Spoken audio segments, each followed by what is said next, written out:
नमस्कार दोस्तों, A1 study point पर आप सभी का बहुत बहुत स्वागत है। आज की इस वीडियो में हम डिस्कस करने वाले हैं वैयक्तिक विभिन्नताएं।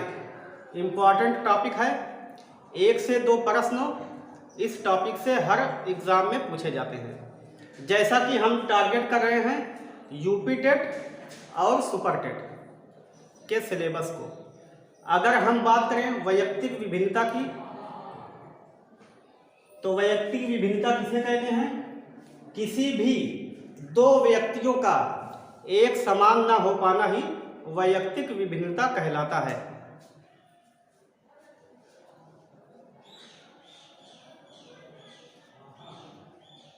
किसी भी दो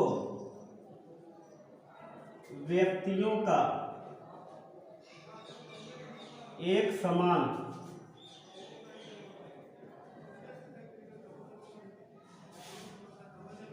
किसी भी दो व्यक्तियों का एक समान ना हो पाना ही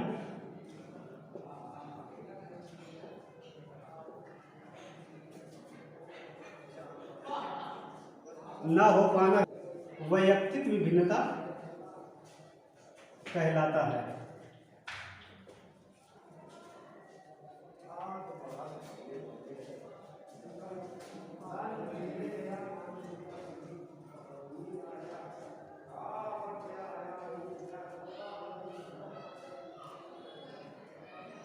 जैसे कि चाहे वह जुड़वा बच्चे भी क्यों ना हो, जब जुड़वा बच्चे पैदा होते हैं तो उनमें भी व्यक्तिगत विभिन्नता पाई जाती है। उनके हाव भाव में या उनके शारीरिक संबंध में, जैसे कोई बच्चा जो है मोटा होता है तो कोई पतला होता है, या उसके पहनावे में या उसकी रुचि में किसी ना किसी चीज़ में भिन्नता अवश्य पाई जाती है। बिल्कुल एक जैसे नहीं हो सकते, कुछ ना कुछ अंतर जरूर पाया जाएगा। चाहे वह जुड़वा बच्चे ही क्यों ना हो, उनमें भी कुछ न कुछ अंतर जरूर पाया जाएगा। जैसे कि अपनी आदतों में या अपने एटीट्यूड में या कि अपने पहनावे में, उनकी रुचि, उनकी क्षमताएं, जो उनका बात करने का तरीका है। जैसे आप कह सकते हैं दो लोगों का फिंगरप्रिंट जो होता है वह भी सेम नहीं होता। तो इसमें अब किस तरीके से बच्चे जो है सेम नहीं हो सकते, जैसे बायोलॉजिकल यानी कि जैविक तरीके से,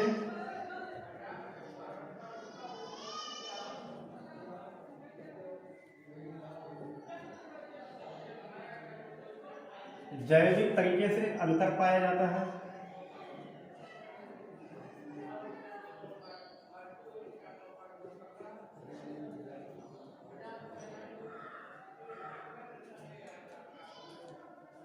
दूसरा है मेंटली लेवल,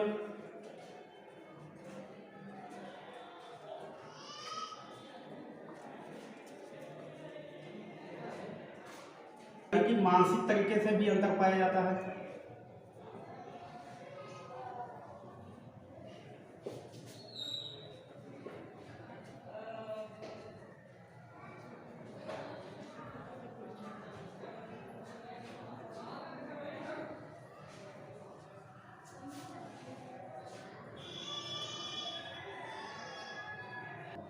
तीसरा है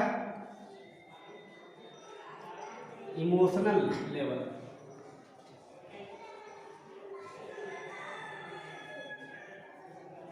यानी कि सामयिक तरीके से भी अंतर पाया जाता है।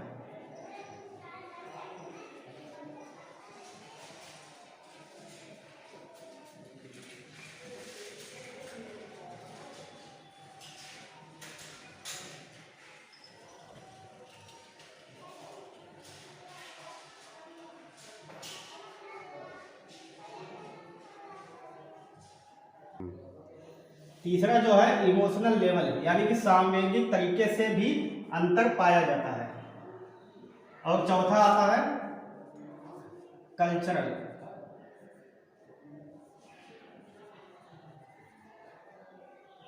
यानी कि सांस्कृतिक तरीके से भी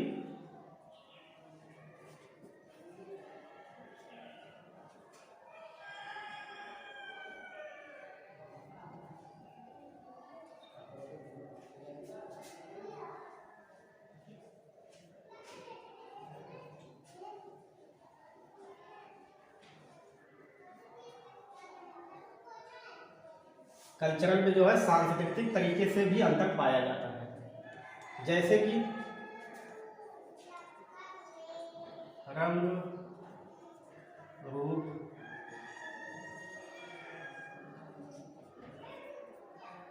पहनावा। यानी कि बच्चे के रंग में भी अंतर पाया जाएगा या उसके रूप में भी अंतर पाया जाएगा, उसका पहनावा भी अलग होगा, उसके पहनावे में भी अंतर पाया जाएगा। इस तरीके से कोई भी दो व्यक्ति जो हैं एक समान नहीं हो सकते, उसे ही वैयक्तिक विभिन्नता कहते हैं। अब आगे बढ़ते हैं कि वैयक्तिक विभिन्नता की जो है खोज किसने की और वह किस सन में की और कौन से बुक में व्यक्तिगत विभिन्नता के बारे में बताया गया है।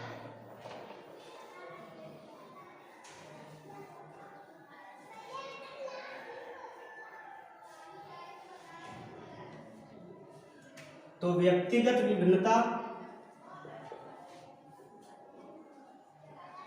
वैयक्तिक विभिन्नता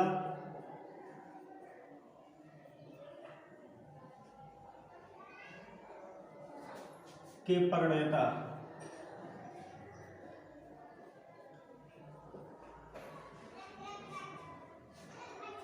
गाल्टन साहब माने जाते हैं।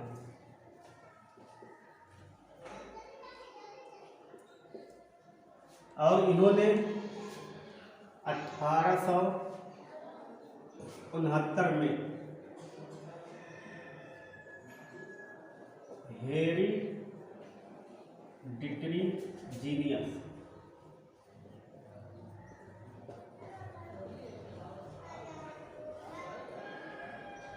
हेरिडिटरी जीनियस पुस्तक में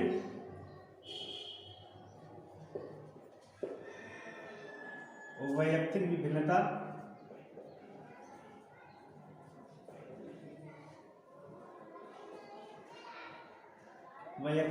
की बात की है। गाल्टन साहब ने जो है 1869 में हेरिडिटरी जीनियस पुस्तक में वैयक्तिक विभिन्नता की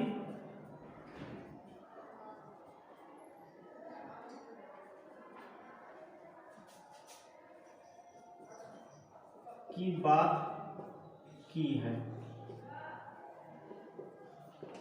और गाल्टन के अलावा भी वैयक्तिक विभिन्नता के बारे में ड्रेवर, थॉर्नडाइक,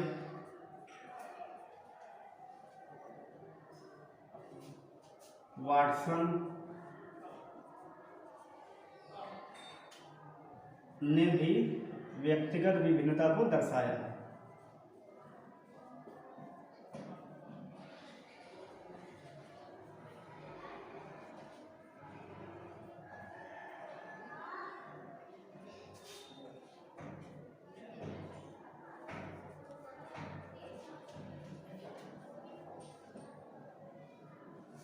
बुद्धि का भी सर्वप्रथम प्रयोग जो है वह गाल्टन ने ही किया था।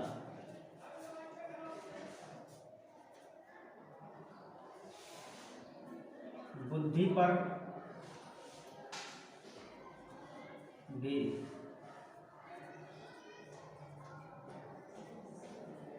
सर्वप्रथम प्रयोग गाल्टन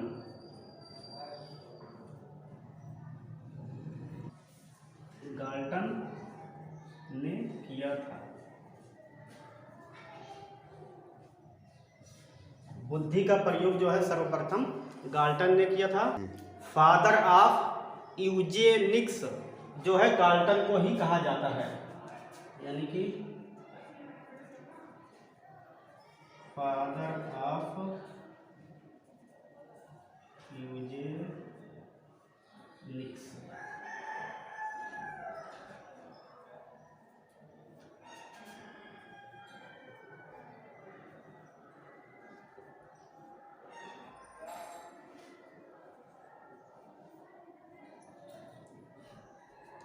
फादर ऑफ यूजेनिक्स जो है गाल्टन को ही कहा जाता है। चलिए अब आगे देखते हैं, कुछ प्रमुख बिंदु दिए हुए हैं, जैसे कि वैयक्तिक विभिन्नता के अध्ययन का जनक फ्रांसिस गाल्टन को मानते हैं। वैयक्तिक विभिन्नता के जो जनक हैं वह फ्रांसिस गाल्टन हैं और इन्होंने ही 1869 ईस्वी में अपनी प्रसिद्ध पुस्तक हेरिडिटरी जीनियस में वैयक्तिक विभिन्नता को प्रकाशित किया। आगे दिया हुआ है, जिन्होंने दुनिया में पहली बार जुड़वा बच्चों का अध्ययन करके बताया तथा बुद्धि का पहला अध्ययन भी किया। फ्रांसिस गाल्टन जो हैं इन्होंने जुड़वा बच्चों पर अध्ययन किया और सर्वप्रथम बुद्धि पर भी इन्होंने ही अध्ययन किया। अगला दिया हुआ है कि हेरिडिटरी जीनियस में प्रकाशित किया, यानी कि बुद्धि का पहला अध्ययन और जुड़वा बच्चों पर अध्ययन जो है इसे अपनी प्रसिद्ध पुस्तक हेरिडिटरी जीनियस में प्रकाशित किया। अब इससे आगे कुछ परिभाषाएं दी हुई हैं, जैसे कि स्किनर की क्या परिभाषा है, जेम्स ड्रेवर की क्या परिभाषा है। स्किनर के अनुसार वैयक्तिक विभिन्नता में संपूर्ण व्यक्तित्व का कोई भी ऐसा पहलू आ सकता है जिसका मापन किया जा सकता है। तो स्किनर साहब ने जो है वैयक्तिक विभिन्नता में मापन का जिक्र किया है, तो कीवर्ड जो है इसका मापन। दिया हुआ परिभाषा टाइलर के अनुसार जो है एक व्यक्ति से दूसरे व्यक्ति में अंतर इतने साफ पाए जाते हैं कि वैयक्तिक विविधता सार्वभौमिक प्रतीत होती है। तो टाइलर ने बताया जो है कि वैयक्तिक विभिन्नता जो है सार्वभौमिक प्रतीत होती है। तो टाइलर के अनुसार जो कीवर्ड आएगा वह है सार्वभौमिक, और स्किनर के अनुसार जो कीवर्ड था वह था मापन। अब आगे दिया हुआ है जेम्स ड्रेवर की परिभाषा है, कोई भी दो व्यक्तियों में कुछ न कुछ अंतर पाया जाता है। जैसे दिया हुआ है, कोई भी दो व्यक्तियों का एक समान न होना ही वैयक्तिक विभिन्नता कहलाता है। कोई भी दो व्यक्ति हैं और वह एक समान नहीं है, उसे ही वैयक्तिक विभिन्नता कहते हैं। यह जो परिभाषा है जेम्स ड्रेवर के अनुसार है। तो अब यहाँ तक ये जो है प्रमुख बिंदु हो गया और कुछ परिभाषाएं हो गई। जो लोग भी इस चैनल पर अभी तक नए आए हैं वह इस चैनल को अवश्य सब्सक्राइब कर लें, क्योंकि इस चैनल का जो है टारगेट है यूपी टेट और सी टेट क्रैक करना। और जो लोग भी सब्सक्राइब कर चुके हैं उनका बहुत बहुत धन्यवाद। और लाइक भी कर दीजिए, क्योंकि लाइक जो है बचा कर क्या करेंगे आप लोग। अब इसमें हम लोग क्या क्या पढ़ चुके हैं, जैसे बुद्धि का सर्वप्रथम प्रयोग किसने किया, तो गाल्टन ने। जुड़वा बच्चों पर सर्वप्रथम अध्ययन किसने किया, गाल्टन ने। और गाल्टन की पुस्तक क्या है, हेरिडिटरी जीनियस, और यह किस सन में प्रकाशित हुई, तो 1869 ईस्वी में। और हमने इसी के अंदर परिभाषाएं कुछ पढ़ी, 3 परिभाषा। पहली थी स्किनर की, दूसरी टाइलर की और तीसरी थी ड्रेवर की। तो ड्रेवर की परिभाषा क्या है, किसी भी दो व्यक्तियों का एक समान न होना ही वैयक्तिक विभिन्नता कहलाता है। तो हम सब ने इतनी बातें जानी। अब इससे आगे आता है वैयक्तिक विभिन्नता के प्रकार। तो वैयक्तिक विभिन्नता के गाल्टन साहब ने 4 प्रकार बताए हैं। पहला है शारीरिक विभिन्नता। शारीरिक विभिन्नता मीन्स जैसे कोई भी व्यक्ति लंबा होता है, मोटा होता है, पतला होता है, तो इसमें आ जाएगा लंबा, मोटा, दुबला शरीर।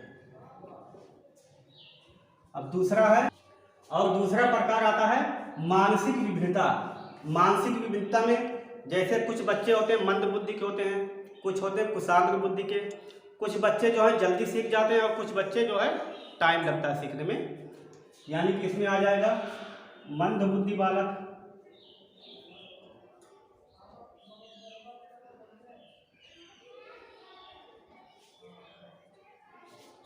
कुशाग्र बुद्धि बालक,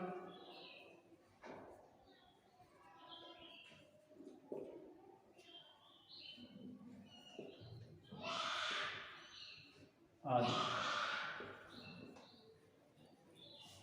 तो बुद्धि का सर्वप्रथम प्रयोग भी गाल्टन साहब ने। अब तीसरा प्रकार आता है संवेगात्मक विभिन्नता। जैसे कि किसी बच्चे में दया का भाव होता है तो किसी में क्रोध का, तो इसके अंदर आ जाएगा दया और क्रोध। अब चौथा है व्यक्तिगत विभिन्नता।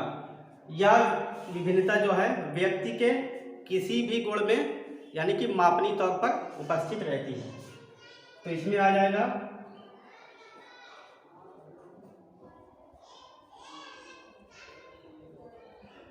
किसी भी व्यक्ति की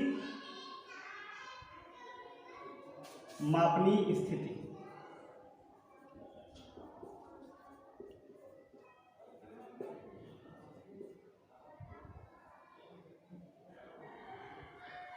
अब आगे आता है वैयक्तिक विभिन्नता के कारक या स्रोत या कि कारण।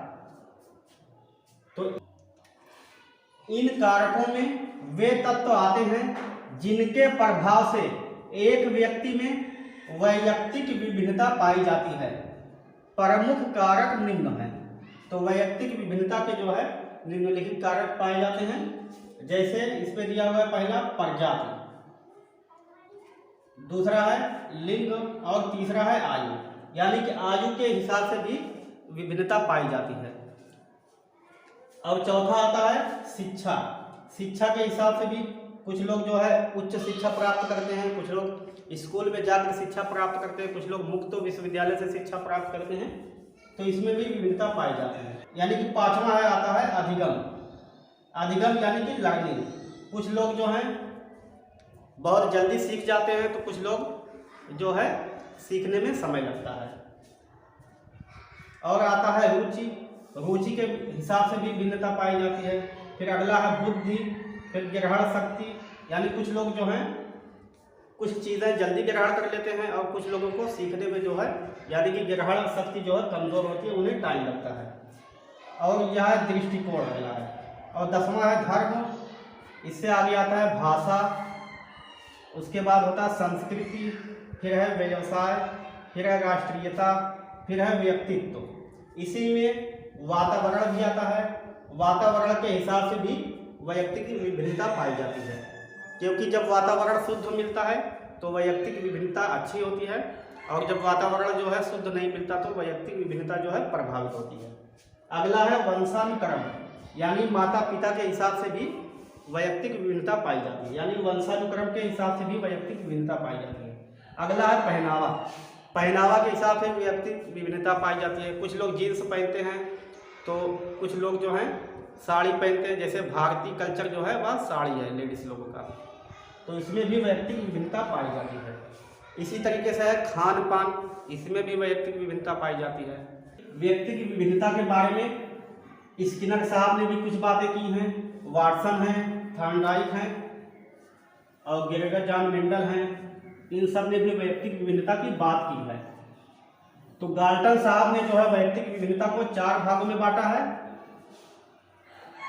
और स्किनर ने जो है वैयक्तिक विभिन्नता को 2 भाग में बांटा है।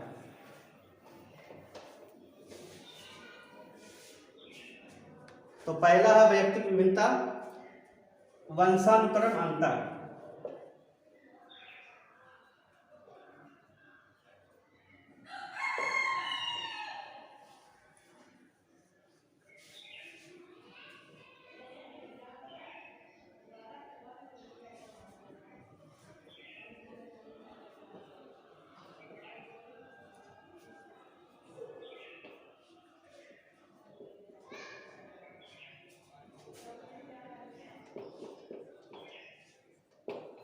एक है वंशानुक्रम अंतर और एक है अर्जित।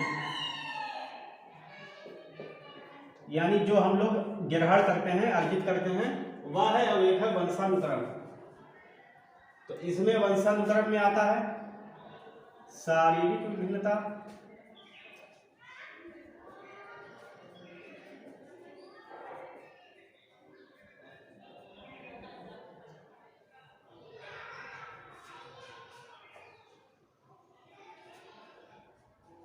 दूसरा है सांस्कृतिक विभिन्नता।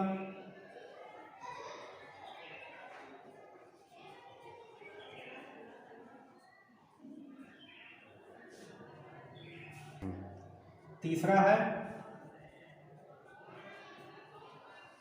बुद्धि में अंतर के हिसाब से विभिन्नता।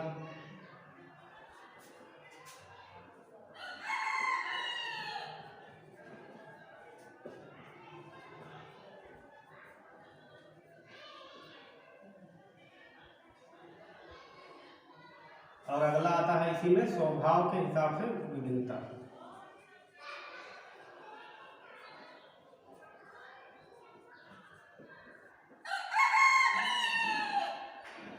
स्वभाव के हिसाब से विभिन्नता।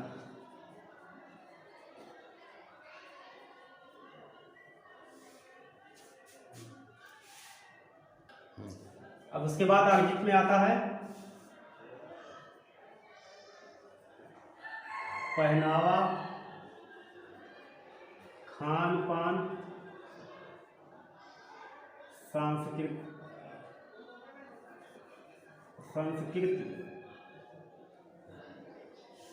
आदि। आगे आता है वैयक्तिक विभिन्नता का शिक्षा में प्रयोग। तो वैयक्तिक विभिन्नता का शिक्षा में किस तरीके से प्रयोग करना चाहिए। पहला नंबर दिया हुआ है छोटे संख्या की कक्षाएं। तो जो कक्षाएं हों वह सीमित हों, यानी कि एक टीचर पे 30 बच्चे को रखा जाए, ताकि वह शिक्षक जो है सारे बच्चों पर अच्छे से ध्यान दे सके। क्योंकि जब बच्चे अधिक हो जाते हैं तो वह शरारत करने लगते हैं। जैसे आप लोगों ने देखा होगा प्राथमिक विद्यालय में जो लोग भी बीटीसी या बीएड किए हुए हैं वो टीचिंग किए होंगे, तो उस समय क्या होता था, तो एक बच्चा जो है दूसरे बच्चे को चिमटी काट लेता था। तो बच्चे अगर कहते थे कि सर जी शर्मा जी ने मुझे चिमटी काटी, इस तरीके से कुछ बातें देखने को मिलती हैं। तो इसलिए जो है कक्षाएं जो हों वह छोटी हों और छोटे संख्या की कक्षाएं, यानी कि एक टीचर हो तो उसमें जो है 30 बालक हो, तब जो शिक्षा सुचारू रूप से चल सकेगी। अगला आता है विविध शिक्षण विधियां। तो जब भी बच्चे को पढ़ाएं तो कई शिक्षण विधि का जो है ज्ञान रखना चाहिए और उसी के हिसाब से मौके पर जो है शिक्षण विधि चेंज करके पढ़ाते रहना चाहिए। अगला दिया हुआ है नंबर 3 में है बहुउद्देशीय विद्यालय और चौथा है बहुस्तरीय पाठ्यक्रम। तो पाठ्यक्रम भी जो है वह कम होना चाहिए और विद्यालय और विद्यार्थी के अनुसार होना चाहिए। जैसे कि विद्यालय में जब भी बालक को पढ़ाएं तो उनकी मातृभाषा में भी पढ़ाना चाहिए। अगला दिया हुआ है मानसिक वर्गीकरण। अगला नंबर दिया है नंबर 6, 2 विद्यार्थियों में तुलना ना करें। कभी भी जो है 2 विद्यार्थी में तुलना नहीं करना चाहिए। और 7वां दिया हुआ है विविध स्तर पर गृह कार्य, यानी मौके पर जो है गृह कार्य भी बालक को देना चाहिए। अगला दिया हुआ है 8वां नंबर विविधता शब्द का सम्मान ही वैयक्तिक विभिन्नता कहलाता है। तो चलिए इस वीडियो को यहीं पर समाप्त करते हैं। आप लोग पढ़ते रहिए, मुस्कुराते रहिए। धन्यवाद।